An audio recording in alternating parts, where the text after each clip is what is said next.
Bakit mas maraming nagsasabi na mas masaya yung childhood ng mga batang 90s kaysa sa ngayon? Bakit mas maraming nagsasabi na yung mga batang 90s mas swerte sila kasi mas masaya yung mga naging childhood experiences nila? Simple lang. Mga batang 90s, pakinggan nyo to. Lapit ka konti. Yung panahon natin hindi pa uso cellphone. Hindi pa uso yung puro Mobile Legends. Naglalaro ka sa cellphone, manonood ka sa cellphone. Lahat ng laro natin nung bata tayo puro physical. Naalala mo pa ba yung lalabas ka sa hapon para lang makipaglaro sa mga kaibigan mo? Yung tipong nababadtrip ka na kasi nabuburot ka na sa laro.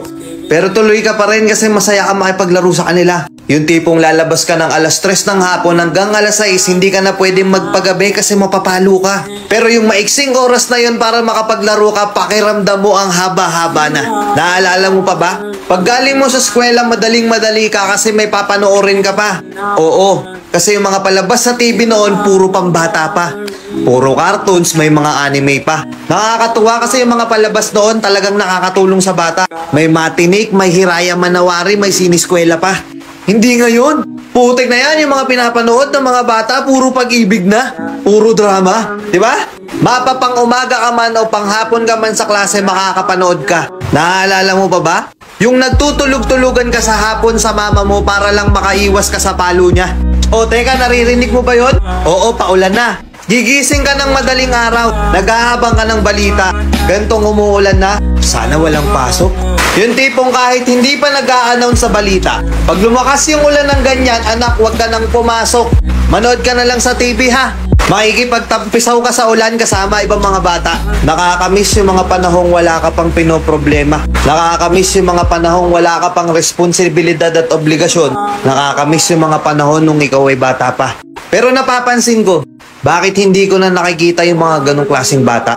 Sa tuwing lumalabas ako, napapansin ko napakatahimik na ng iskinita. Hapon na, oras na ng paglalaro nila. Pero bakit ganon wala ng mga bata? Nasa na sila? Napokus na sa kaka-cellphone. Hindi na lumalabas ng bahay.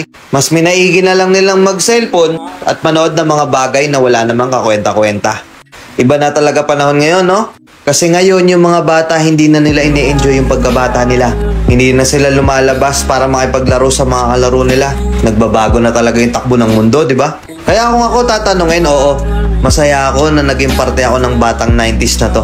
Kahit isa rin ako dun sa mga batang napapalo dahil sa sobrang kakulitan ko, hindi ko pinagsisihan yung mga memories ng mga panahong masaya pa akong nakikipaglaro sa mga kaibigan ko. At alam kong ganun din kayo. Mga batang 90s dyan, uy! Alam kong naandyan pa sa puso nyo yung inner child nyo. Tatanungin ko kayo, mas masaya nga ba talaga yung mga panahong hindi pa sikat yung teknolohiya sa mundo? Let's go!